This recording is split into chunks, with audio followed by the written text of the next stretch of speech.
Good evening, everybody, or hello if you're not in a place in the world where it's evening. Welcome to GM Chat with Mike and Jeff. I'm Mike. Yes, and I'm Jeff, as you can see on the screen. But I just realized I should move those up to where they're supposed to be. Somehow they got moved down. But there you go. Now it's easier to see who's who. But yeah, and we're here to finish the review we started last week of Tasha's Cauldron of Everything. And this is the part of the review where we're going to talk about the stuff that really impressed me. I mean, I liked some of the stuff in the first part, but ooh, boy howdy. There's some stuff in this second part that I'm just dazzled with potential for. Let's put it that way. So I got a few questions before we get rolling. First of all,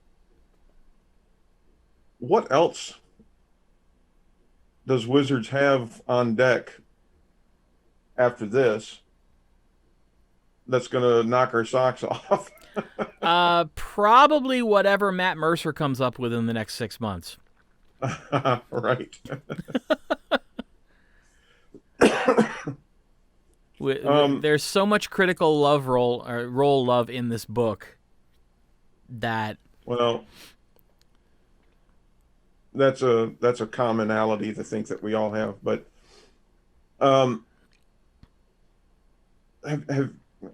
this might be a topic for another time, but I'm going to touch on it.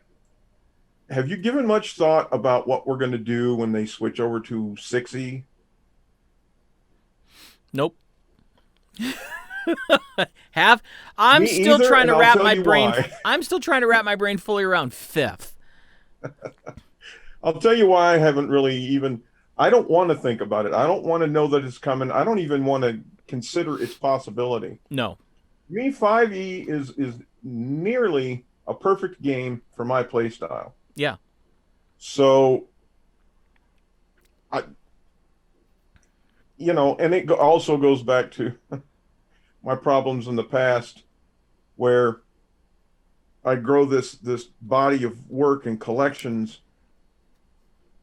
only for it to become obsolete, and I'm resistant to switch to the new.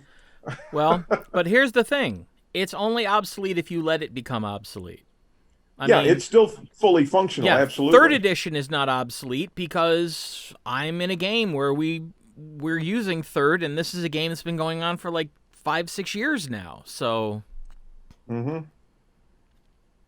yeah, it just, it's that cycle that I have where it's I finally got all the cool books that I want. Oh, we're switching over to a new edition. No, I'm not. Yeah, what is this? What is this wee shit, Kimosabi? I am not switching. I am very happy where I am. Yes. Right. And I am a dreadful creature of habit. It's very difficult to switch. Well, especially as a game master, it's rough to switch because usually when a new edition comes out, you've gotten very comfortable with how the rules work in the edition you've been playing, and you are a more competent game master because of that. Sure. To move to a new edition means to go back to sucking for a little while you go, oh crap, I don't know. Let me look it up. All right. Well, this actually may very well be a great topic for some time. So where are we going to pick up on Tasha's book here? Well, we were working our way through the classes. And we'd gotten all the way through Monk.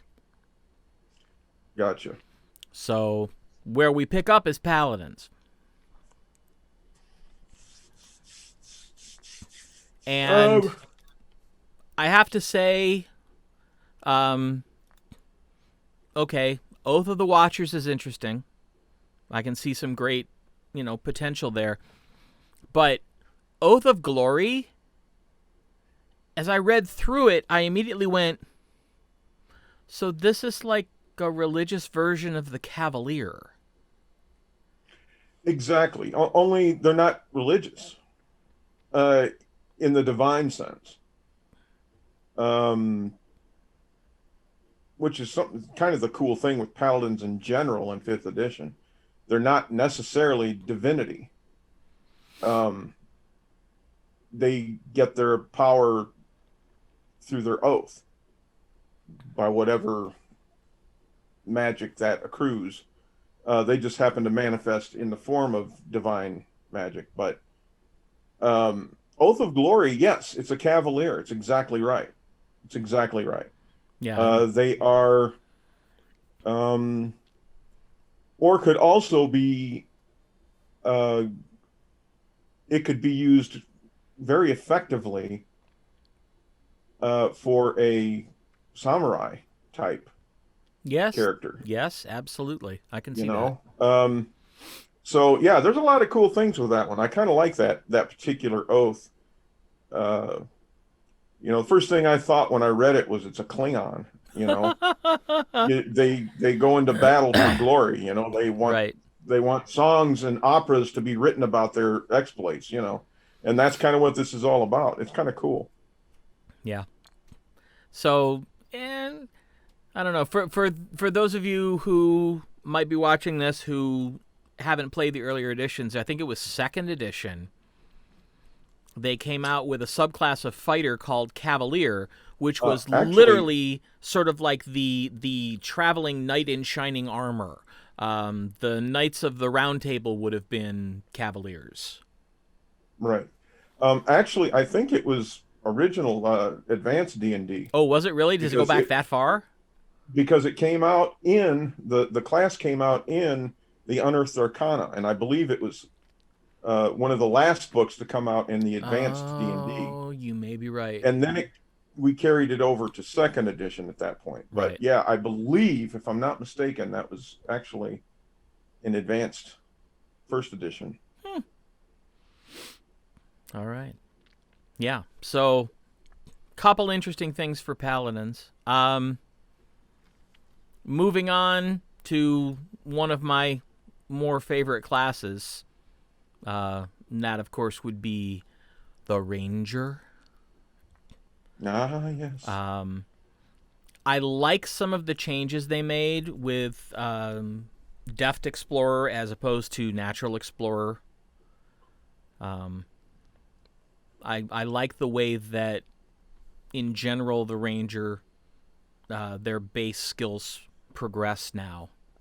I've heard some less than stellar critiques about the Ranger class. I've not really seen it too much. Pam had a little taste of it when we did our little possum game.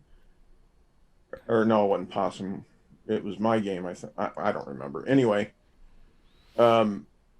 she really liked it. And I've read through some of them, and I'm like, what's so bad about the Ranger class? I don't get it. They got some really cool subclasses. Now they got more. Yes. The other thing with the Ranger class, some may or may not know, is if you dual wield with the Ranger, they're the only class that allows you to dual wield and get your strength bonus damage on your offhand. Yep. They're the only class for which Florentine is a natural ability. Yes. Yeah. And the two new subclasses in this one are really interesting. I can't help but think that Fey Wanderer is almost another nod to Critical Role. Yeah. But I also really like some of the stuff that they came up with. In particular, just sort of the little aesthetic stuff, like the Feywild gifts.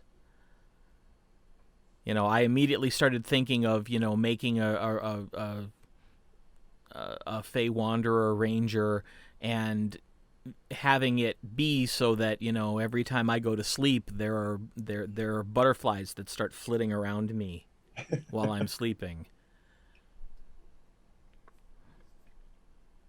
You know, just, I don't know, the visual image I thought was really cool. So they get some interesting spell choices here. The Fey Wanderer spells. Yeah. Yeah, when you have a ranger that can cast Dispel Magic, that's a little unusual. But then the second one that they added, the Swarm Keeper, that I think is fantastic for all those rangers who wanted, you know, they wanted to have their specialties be with insects or with arachnids. Sure. Yeah. You know, you can make these rules work for that now. Yeah, it's. And I love the fact that one of the appearances for the swarm is miniature twig blights. Because I ran across those. I ran across those in the monster manual, and you've actually fought them. Oh, right. Okay, yeah, I remember now. The tiny little stick things. Yep. And I saw those, and I was like, those are really kind of cool little critters. I think I'm going to use some of those. So, you know, the fact that that can be your swarm, I mean, just imagine a ranger, you know, getting set on by bandits, and the bandits are like, oh, there's 4 of us and 1 of you, what are you going to do? And he just sits there and says, me? Nothing. Them? Probably a lot. And there's just this brown wave of twig blights. See, if it was my ranger, I'd be like, you only brought 4? Ugh, that's too bad. Well, this is hardly a fair fight. Go find some more people. Right. That's a very Lucifer thing to say, I think. Go on, bring your friends. Enjoy this. I am. Yes, I know I will. All right, but now, okay, this next chapter, I'm going to want to spend a little time on. Okay. Because I have, this is probably the first thing that I've run across that the GM in me went, really? And that is the steady aim feature. Steady aim. See, I kind of like that, but then I play a rogue. You're playing a rogue, and you know, my immediate reaction was, because rogues in 5th edition need something to make their critical hits worse.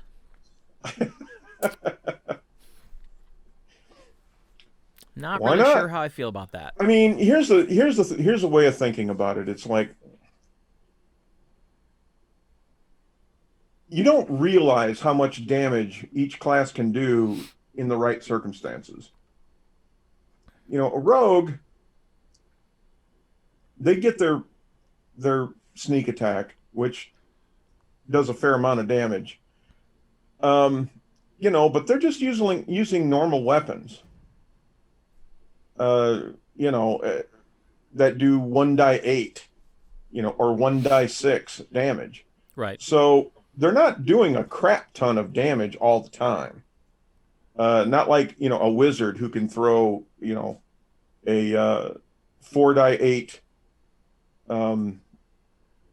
you know, whatever it is, and or you know, a 6d6 fireball or something like that. I mean, right, so but you know what I mean? You know, they're not going to be able to do that all that often either in 5th. Right. But they can do it. They have the damage capability. Right. And so do rogues. And so do monks. And so do fighters. And certainly so do barbarians. Yeah. So I don't know. I mean, yeah, I get what you're saying. But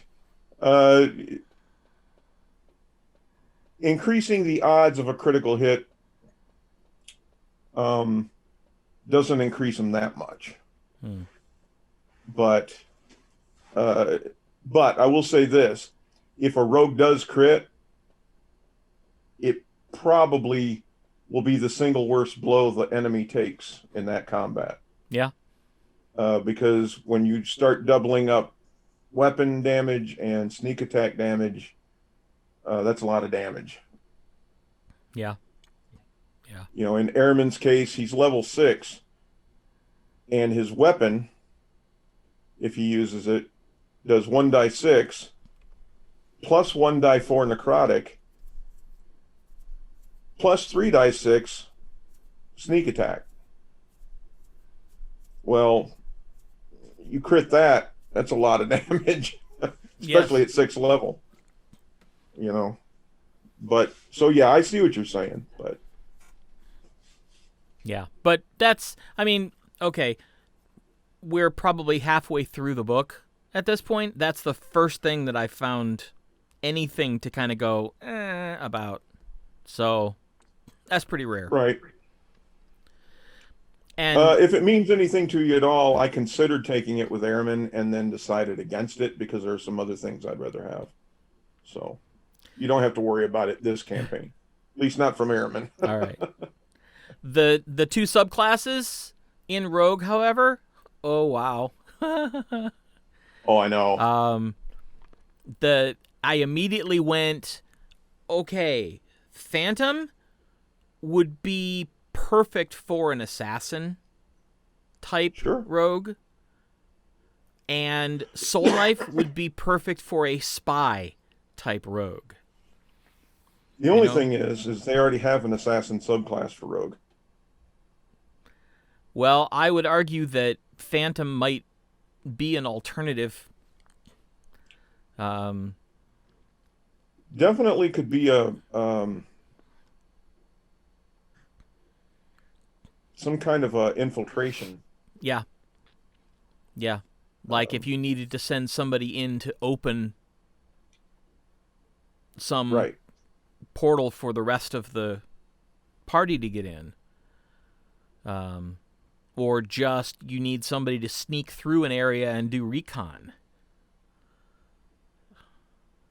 You know, that seems to me like an extra little bonus to being, you know, unseen and unheard. Yeah, that's pretty freaking cool. But Soul Knife, my brain flashed to a character who is sent to infiltrate a dinner party at a noble's estate, and they're frisking everybody for weapons. And he just kind of walks in like, yeah, go ahead. Nope, don't have anything on me. Don't need to carry anything with me. Can manifest my own weapons if I get attacked. Oh, look, I'm being attacked. Guess what, boys? Psionic katana on both hands. You're going to die. Yeah. You know. And immediately my brain went, I want to play that character. I think that would be a lot of fun.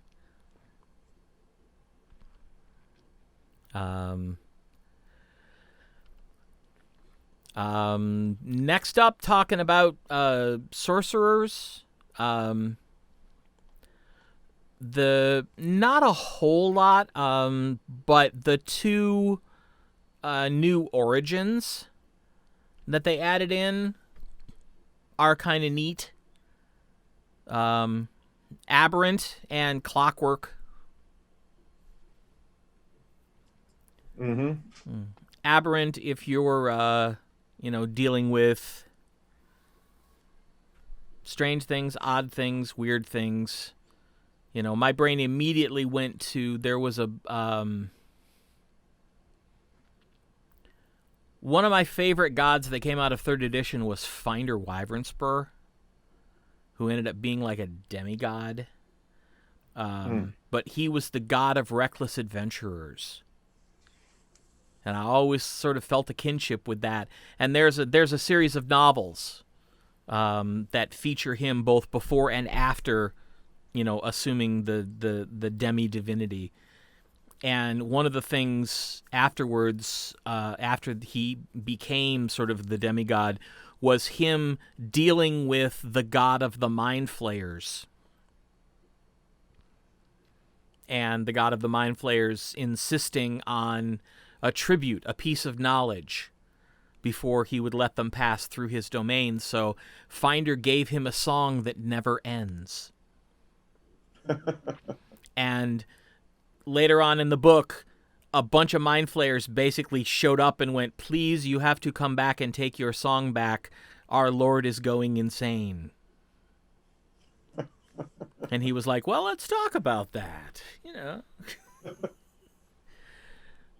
But, you know, just that idea of that kind of mindset. And I think it's great that they added in the clockwork stuff, because I always thought that you could do a lot with Gond as a deity in Forgotten Realms. Yeah. And now you've got another class and another subclass that could be tied right into that idea of, you know, almost eschewing magic in favor of devices, like mechanical devices. Mm-hmm. And that sorcerer subclass is a great combination of the two. Yeah, I like that. I like both of them, actually. That's a cool alternative, Yeah. to the sorcerer. I think the sorcerer is probably one of the most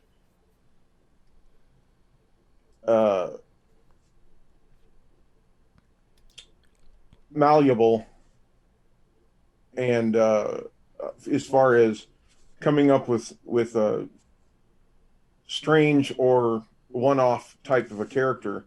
Sure. You can almost use a sorcerer to, you know, if for some reason you want to do include mutants from X-Men into your fantasy game, the sorcerer would be a great foundation to build that type of a character off of. Yeah. You know?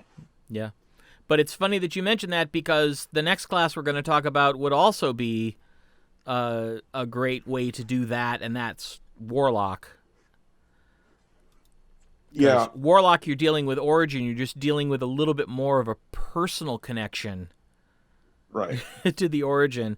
And, you know, this is, I think, probably the most blatant love letter to Critical Role in the entire book. Right. The fathomless. Gotcha. Say it with me. Ukatoa. Sure. But yeah, I mean, that you can make Ford. Right. So, right. You know, or at least Ford version 1. And, you know, I think it's great. One of the things I'm looking forward to is I do have ideas about actually bringing in, like, ocean travel into Aecathan at some point. And, you know, dealing with... Oh, yeah, that's a lot of fun. Yeah. Yeah. Yeah, I really, really hope you're going to like the big arc that I'm working on. Well, if we make it there, we'll see. Yeah. Yeah. Yeah. Yeah. Well, you hit us with some pretty heavies this time coming up here. We'll see what happens, but yeah, well, you done thwarted some bad people who have decided that the time has come to either remove you as an issue or probably, like, quit the field. Right. So, but you've become a passive nuisance. You've moved past passive nuisance. Let's put it that way. So, time for them to become a little more proactive. Yes. But the other new patron they introduced for Warlock, I mean, we've talked on this show before about my love of the Desert of Desolation module series. Mm-hmm. And oh, holy hell, this is like custom written for that sort of thing. The idea that it's a genie and they actually have 4 different types of genies: the Dao, the Jinn, the Ifrit, and the Marid. Mm-hmm. And you can have your patron be any one of them, and each one is associated with a particular element. And oof. Funny, the other night we just watched Aladdin. Oh, did you? The live action one. Oh, okay. I haven't seen it. I haven't seen any of the live action stuff. I actually kind of like some of them. Some of them not so much, but I really liked Aladdin. Did you? I thought it was done very well in terms of being faithful to the cartoon, the animated. See, I'm terrified to watch it because that's that's tied for my favorite animated Disney film of the last 30 years. See, I would have had a little bit more tough time watching it had I not saw an interview with Will Smith, who said there is absolutely no way that I'm going to come close to anything that Robin Williams did for that part. Yeah. He says, so I'm not trying. He says, I'm making the part mine. He says, I'm doing it. He says, the stuff I do is stuff I can do. It isn't trying to be Robin Williams. He says, I would never try that. That would be suicide. Yeah, there was only one Robin Williams. So, yeah. So he, for that very reason, I was able to enjoy the movie. I thought it was pretty good. All right. But anyway, I digress.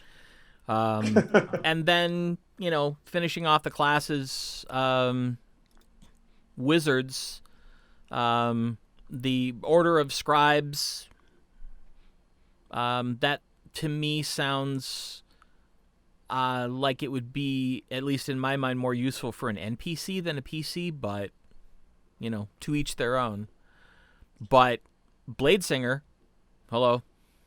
That's going back because I think 2nd edition, because that was a prestige class, wasn't it? Yeah. Yeah.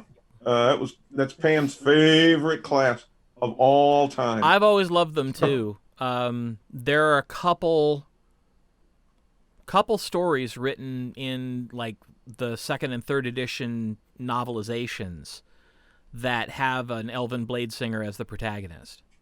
Mm-hmm. And it's really nice to see that they've taken it out of being sort of a class that only elves could be and moved it to something that anybody could be. Right. It is a cool class, and I like how they got it in this too. Yeah. Yep, it's well done. Yeah, they did it in a smart way. And yeah, I always thought that, Bladesinger was like the perfect combination of wizard and bard. Yep, with a touch of fighter. Yeah. Yeah, exactly. So, yeah. All right. The next chapter is all the new feats. And I have to start off by saying I want to know how much Pam paid them to put Chef in as a feat. I know. Yep. Yeah, she's definitely into that. Yeah, I immediately I saw it, I read it, I went, where did she get the money? Right? And who did she talk to? And can I talk to them? Mm-hmm. But I mean, it's so perfect for Arabelle that it might as well have been written for that character. Yeah, it's actually it's pretty cool Yeah. uh, in terms of usefulness. Yep. It's not just, oh, you can cook. No, that's not what it means at all. Well, I mean, you can, but the benefits that you get from some of the things you cook, I think it's pretty cool. Yeah. One of the things that I've seen in a couple different places in this book is that they seem to be making item-based healing a little bit more accessible. Yeah. With Chef and with in particular one of the new magic items. Now, something I think is really cool in this, in terms of the feats, is they've kind of gone to a specific effort to create a feat that's based on a watered down version of other class features. Yes. That's neat. Like I like that like because it lets you kind of custom tweak your character a yeah, little bit more. like Eldritch Adept and Metamagic Adept. Sure. The other one I thought that was neat. It's not something that I've ever really gotten into in any of the games that I've run, but I have been in other games where people have, and they've had a lot of fun with it. Is I really like the Gunner feat. If you're going to put smoke powder in your campaign, now there's actually a feat that those people can take that will give them benefits equivalent to what, the fighters and the clerics and the mages can take. Right. Yeah, that's cool. And then there's telekinetic and telepathic feats. Yeah. Well, they've really started to integrate. They've really started to integrate the idea of psionics into just about everything. Right. And, well, I mean, if you're going to have a specific damage type that's psionic, then that is implying there are psionics that exist. Sure. In the game. So sure. Yeah, it's nice to be able to start seeing some. And it's almost a throwback to the original AD&D rules, the first edition rules, because the way psionics worked in first edition was, if your DM said you could make a roll to see if you were a wild talent. Right. I remember that.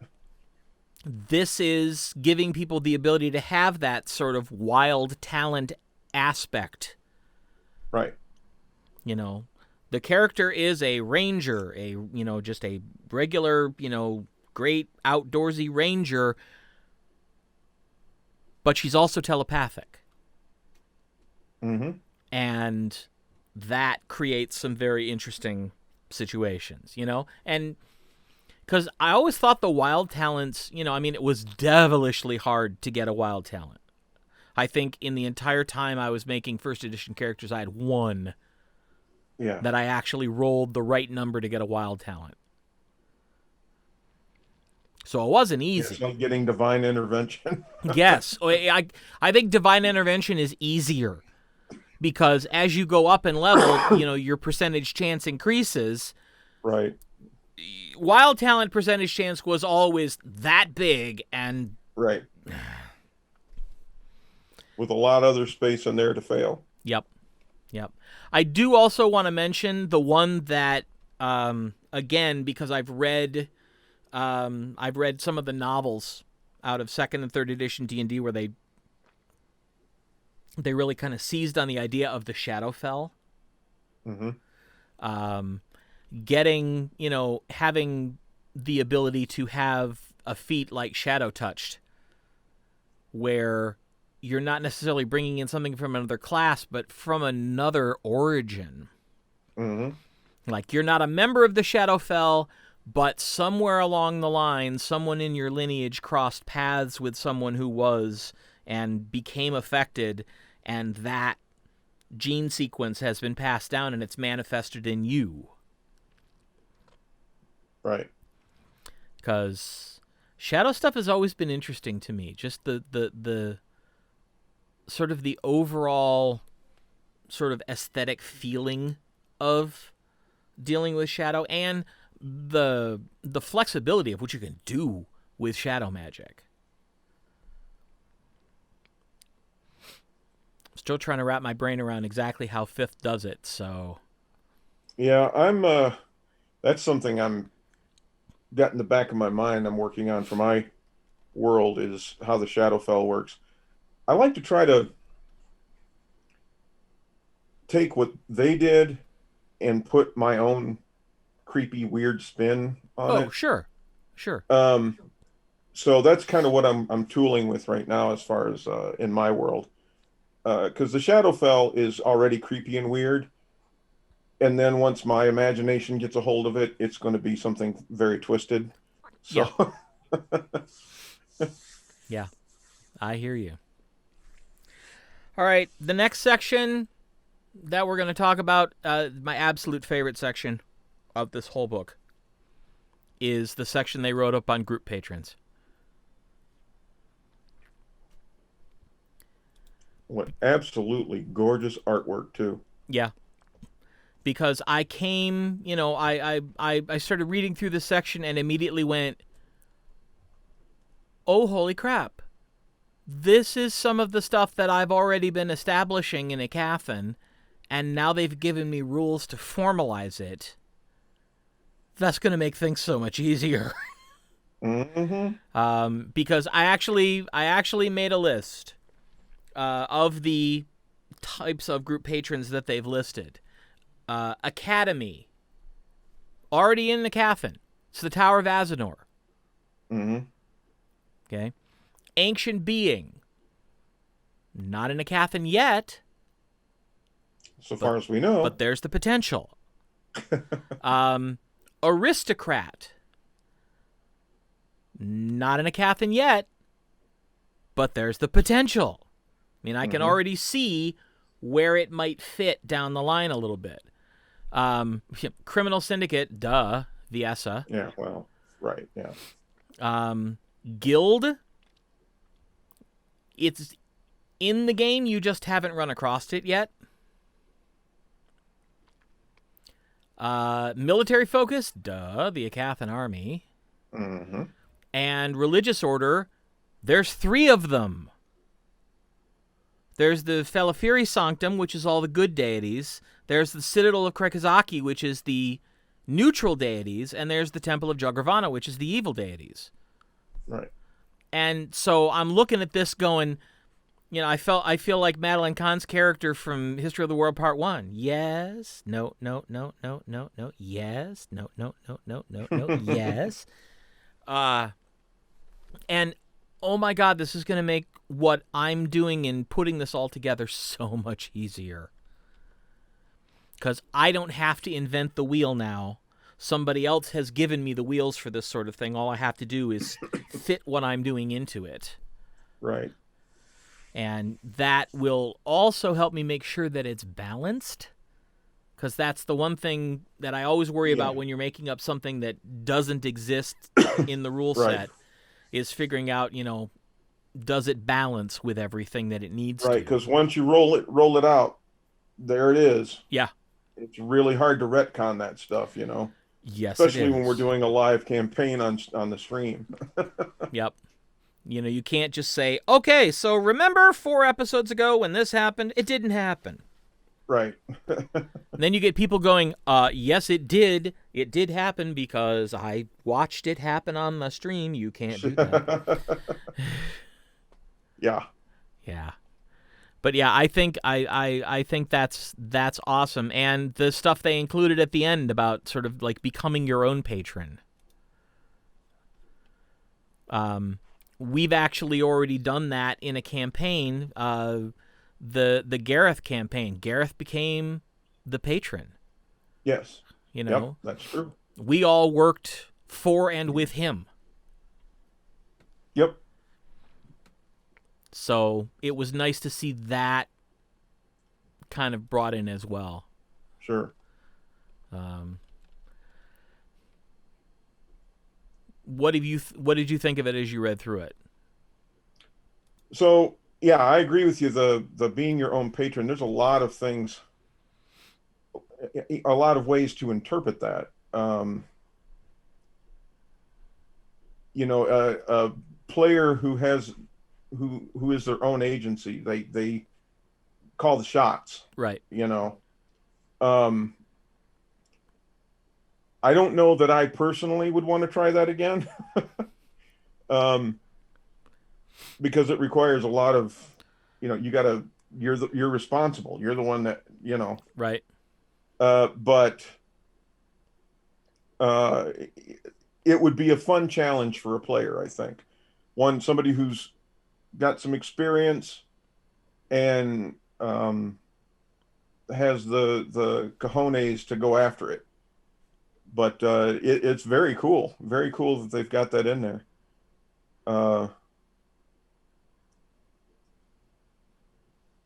The other thing I think that this is cool with for you or me is they give you some examples of what a patron could be. Mm-hmm. They give you sort of this, okay, you can read through and see the examples, see kind of how generally they're structured and how they're balanced and stuff.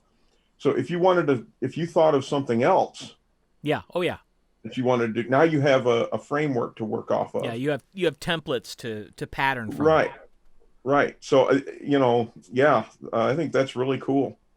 A lot of good ideas can come out of that one. Yep. I've been waiting for this one. Let's talk about spells. Spells. Let's talk about the new spells that they added in.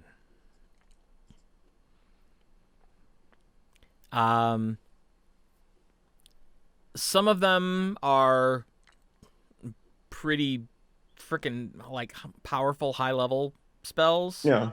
Sure. The one that immediately got my attention was Dream of the Blue Veil. Because there's always been this question, okay, if you can use plane shift or you can use gate to travel to and from like the astral and ethereal and the elemental planes, the inner planes, the outer planes. But they never really talk about moving to an alternate prime material plane. Right. Because it kind of goes back to the way they envisioned it for what's it called? Spell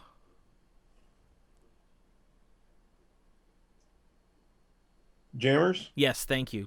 I couldn't remember the second half of the word, but Spelljammers, when you had the crystal spheres, and so you basically had each prime material plane and its own access to all of the other planes, but sort of encapsulated, and spelljamming was how you went from one to the other. Well, now we have a magical way to do it. Sure. So if for whatever reason we needed to move to Kryn, or we needed to move to what was it, Athos? That was the Dark Sun world. Right. Now we have Greyhawk. Yeah, or Greyhawk. Yeah, now there's a spell. If at some point wow, okay. Imagine this. At some point we decide to move from me running Aecathan to you running the game, and we use this spell to move the characters from my world to your world. Yeah. Yeah. Of course, by the time you can cast that spell, it was at a 7th level. Yeah. So you've got to be 13th would be very level. high level, but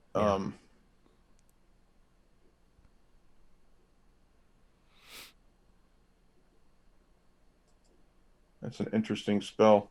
Yes. Intellect Fortress. 3rd level spell.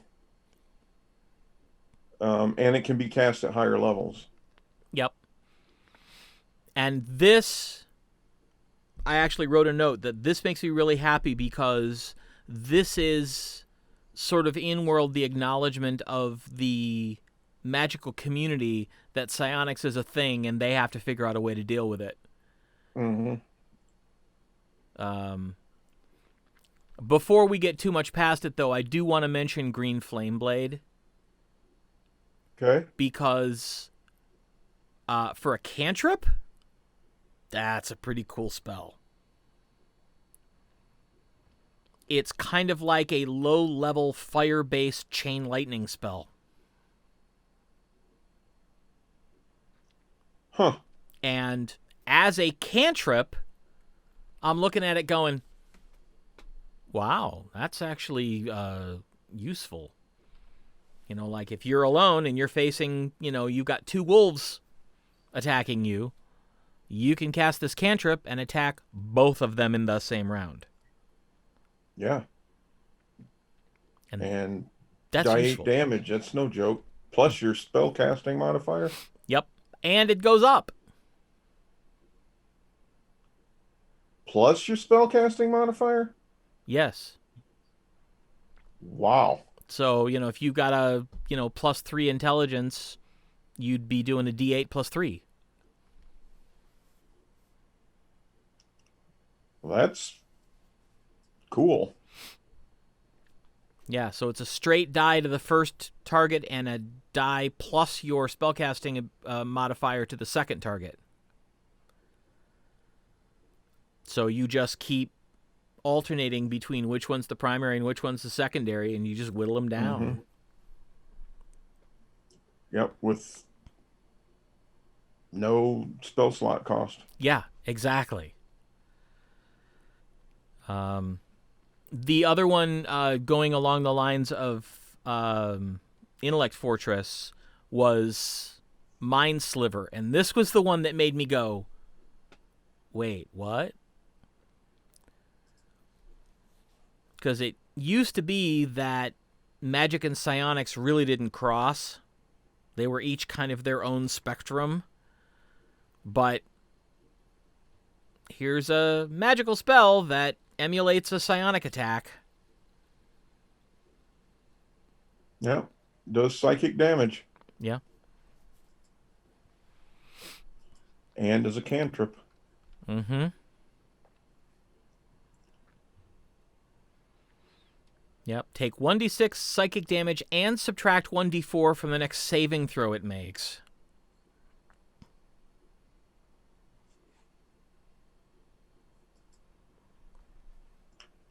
So.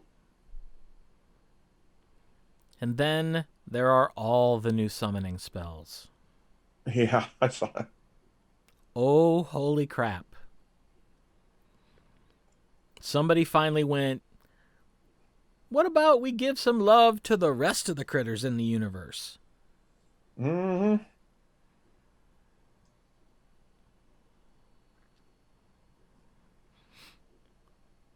I think it's particularly interesting that there is something that I really didn't think I'd ever see, a summon undead.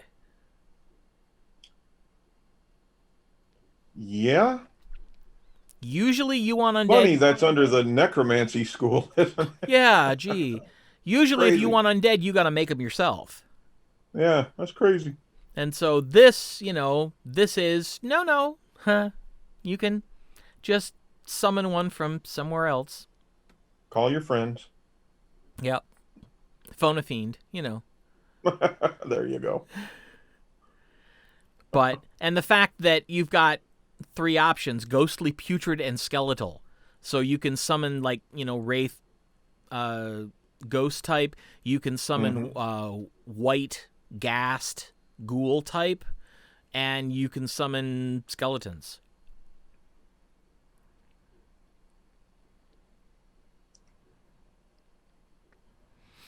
Yeah. Woo! And Time pretty is much getting away from us here. Yeah, and pretty much they're all like that. All of these summoning spells give you choices within the spell of the type. Right. And I just think that's fascinating. Like summon aberration, beholderkin, slod, or star spawn. So, floating orb, death toad, or Cthulhu minion.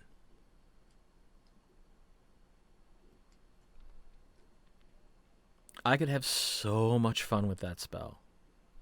Well, that's what it's there for. Yep.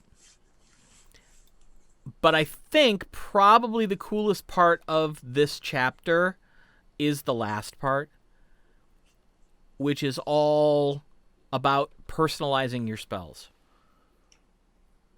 Yeah. It's kind of like in City of Heroes when they started letting you pick the colors of your powers. Right. And the crazy thing is, why not? I mean, sure. It doesn't change the effect. It doesn't change any of the mechanics. What's the big deal, Right. So I think maybe for some DMs, it might give them permission to allow it. Because some DMs, let's face it, can be a little rigid. Yes. About rules and whatnot. So, maybe, in this particular case, this will give them some leeway. And, it's one of those things that I didn't realize that it was allowable under the rules until, again, watching Critical Role, and Caleb's describing, his Mordenkainen's Magnificent Mansion, and I'm like, you can do that with that spell? Really? Yep. And I would just kind of like, mind blown. Right. Because he had clearly spent quite a bit of time figuring out exactly what his was going to be like on the inside. Didn't you hear what he said? Mm-mm. He said, they were asking him, they said, that very thing must have taken you a long time to figure out. He says, yeah, it took me a year. He said, I've been planning this for a year.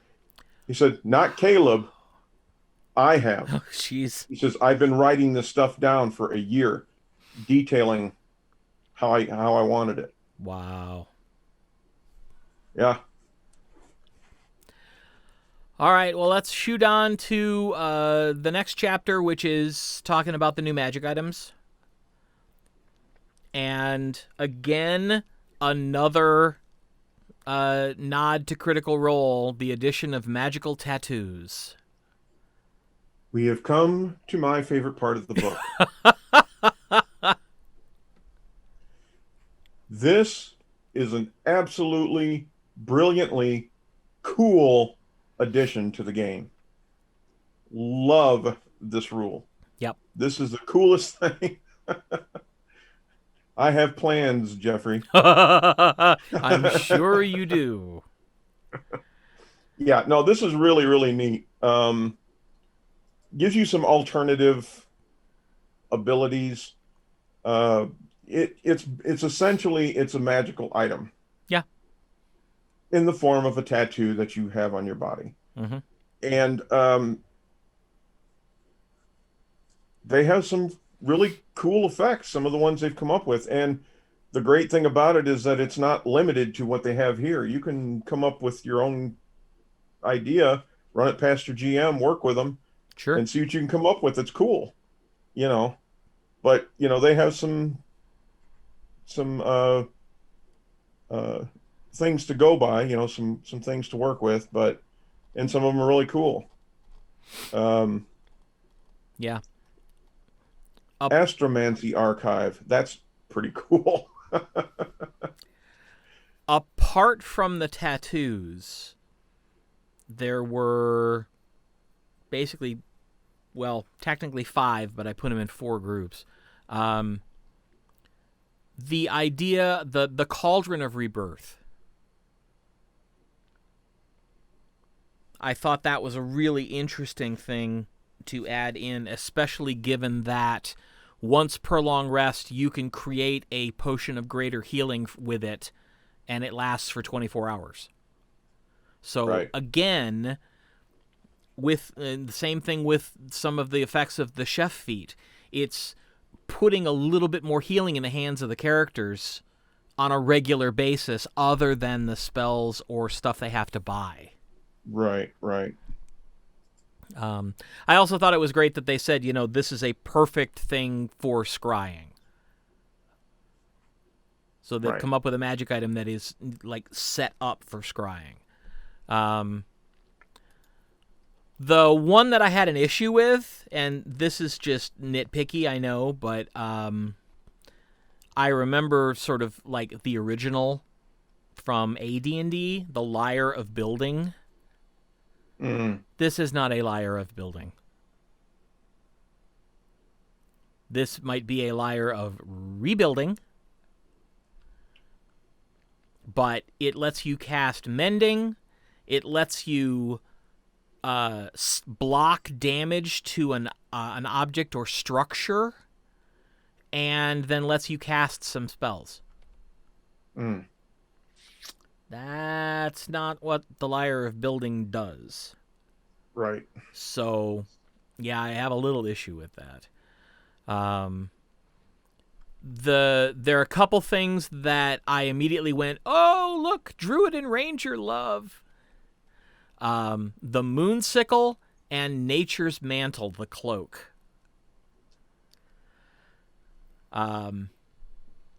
Both of those are kind of like, specifically for Rangers and Druids. And both of them are kind of cool. I mean, they're nothing that's going to be, game-changing or, imbalancing. But just, a little interesting. Like with the Moonsickle, you get a tiny bonus if you cast healing. Just if you're holding it in your hand. Right. But I put this down, as much as I love the group patrons, this is my winner for absolute favorite single thing in the new book: magical prosthetic limbs. Yes. Oh my fucking God. That's just brilliant. And the fact that it could be magical or it could be clockwork, So you could have it as, a magically animated limb, or something more like, the D&D equivalent of Luke Skywalker's hand in Empire Strikes Back. Yeah, well, combine it with that clockwork thing that we saw earlier, Oh, yeah. and you can make a magically mechanical hand. And imagine the idea of the prosthetic limb going with the new Artificer class. Yep. This is, it's fantastic. And it gives you another alternative to, having to find a cleric who can cast Regenerate on your character so you could grow your leg back or whatever it is. Right. That was pretty much, you could have that, or you could have, the peg leg or the wooden leg or whatever, like real world alternatives. But, this really expands that out. And I can only imagine the joy for people who actually do have prosthetic limbs now being represented in D&D, because that's one of the things they've been working on, is inclusion. Mm-hmm. And I see this as just another great step toward that. All right, real quick, the Dungeon Master Tools chapter. Let's talk sidekicks for a second. What do you think of it? I think for a role-playing heavy campaign, it's brilliant. Um, it's for power gamers or murder hobos. I think the sidekick would kind of just become the meat shield, Yeah. you know, and then there's really no point in having them there. Uh, just to give your players an extra, you know. So, but I think in terms of role playing, I think it's great. It's awesome. If the game master wants to deal with it. Yeah. Um, but I guess if you had a couple of players who wanted to play that thing, and one of them was a sidekick to the other one, that could be a lot of fun. Oh, sure. It just struck me as, if there are lots of campaigns out there, because Nikki's talked about this. She's doing this with another friend of hers. There are campaigns out there that are written as one-on-one adventures, like, the Matt Mercer, Stephen Colbert, Yeah. Red Nose Day. And for that, having a sidekick along, I think that's absolutely fantastic.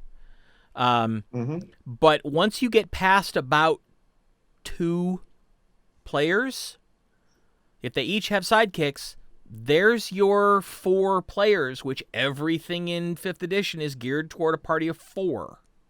And so if you ended up with 4 players and each one of them had a sidekick, so I definitely see where it would be useful, but only up to a certain size. And after that, Right. I think it would just be imbalancing. Yeah. The section on parlaying with monsters, I'll just read what I wrote in my notes. I love anything that helps people think beyond must kill everything. Yes. Right. And The last... Yeah, that's my style these days, is if I can avoid combat, I'm going to. Most realistic people will try to avoid a situation that puts them in a life or death Yeah. Scenario. Typically, psychopaths will try to go at it to the death, but so I like as much realism as I can bring into my characters. This, I think, is a good thing. Yep. And then the section on environmental hazards, I quibble a little bit with the title, because I don't necessarily think they're hazards per se. They're just different environments. Right. But I think the stuff that they added in was great. I mean, there's, again, I see nods to Critical Role here. But I also see lots of history in, basic through 4th edition, where they're looking at that sort of in that sort of situation as well. Right. I mean, the big thing in 3rd edition was when the I can't remember what it was called, but something happened and there were now null magic zones all over the realms. Places where magic just simply didn't function because the weave was torn there. You can even go more natural than that. If you're in a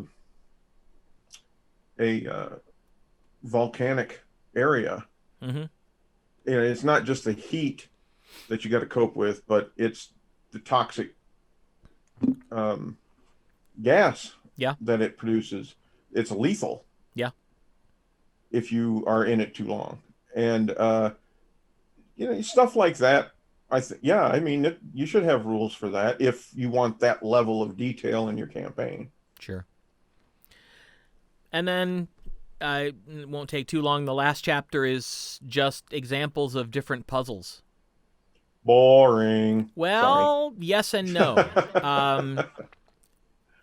It's interesting to me because there have been so many times when I have, had a situation where, okay, there's a room and there's a door and so the door is trapped and it's this intricate trap and you have to disarm the trap to get through the door. But I didn't necessarily want to use a trap. I just couldn't think of anything else to use. Well, building a puzzle into the room that you have to solve the puzzle to get the door open. Yeah. That's a little bit more interesting because you can get everybody involved in it, not just the person who's removing the traps. I understand the appeal of that on paper. Here's my problem with it in practicum is typically with those type of scenarios, there is one thing that will work and nothing else.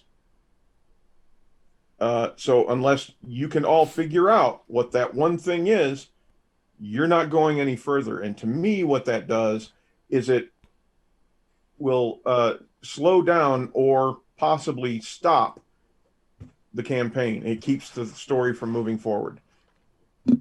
Don't like that for me. I that's why I don't usually have puzzles and all that nonsense in my game, because I don't want to slow it down. Keep it moving. Well, the issue is that with a well-designed puzzle, there will be sufficient clues for people to figure it out. You'd think. Okay.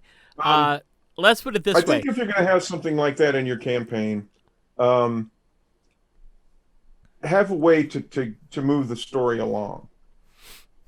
If they're not getting it, if they're just not able to put it together, have something in as a backup to get them through it and move it forward. Don't let it stall, because then you'll have players, and I'm one of them. You'll have players that kind of sit back and they're like, "All right, tell me when you get it figured out. I'm done."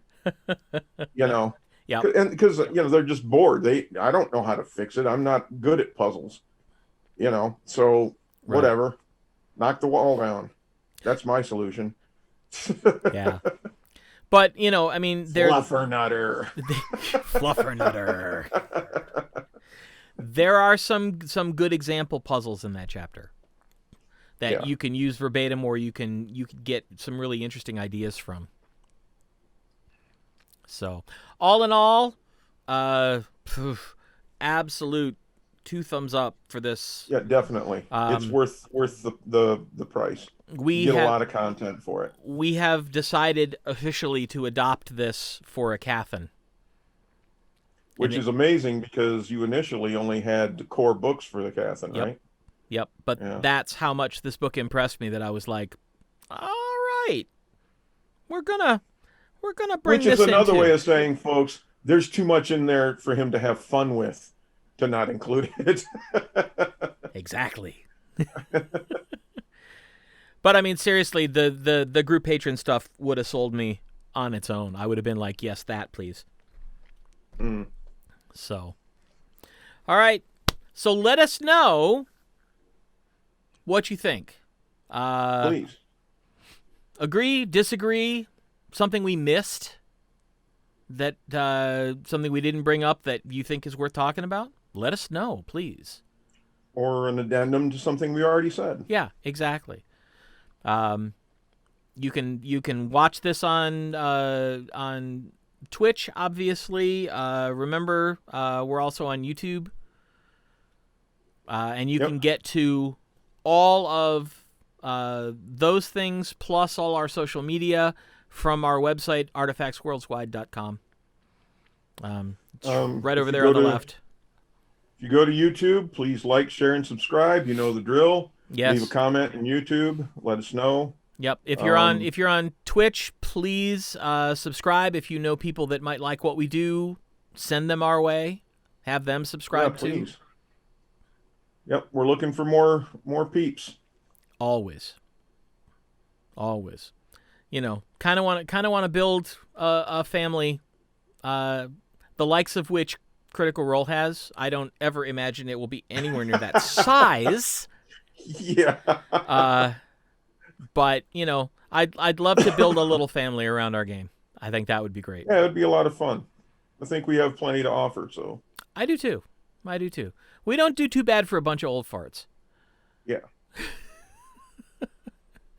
Well, I'm an old turd, not an old fart. So. All right. Yeah. Yeah, I'm just old. Yeah. So. All right. Hopefully you've enjoyed this. We will be taking our usual Thursday through Saturday break now. We do have a holiday in there, so hopefully you get to enjoy your Thanksgiving. It's going to probably be different, but different isn't always bad. Nope. So nope. This will be... Stay at home and keep yourself and your loved ones here for next Thanksgiving. Yeah. And my wife and I have known each other for going on 40 years. This will be the second Thanksgiving we've ever spent, just the two of us. So, you know, there's something to be said for that. But anyway. It's going to be a little weird, but I think it'll be fun. So we will see you back on Sunday at 3 p.m. for Board Remotely. And then Monday night at 7 for Player Chat. Tuesday night at 7, Lands of Aecathan, when you get probably the first really nasty combat I think you all have had yet. Yeah, yeah. And then Mike and I will be back in a week, next Wednesday night at 8. All these times are Eastern U.S., of course. So stay safe, stay sane. If you're going to go out, wear your mask, be smart about it. The only way we're going to get through this is if we get our numbers down and flatten the curve again like we did 6 months ago. So do your part. Everyone will appreciate it, including us. And yourself. Yep. So, until next time, take it easy, everybody. See ya.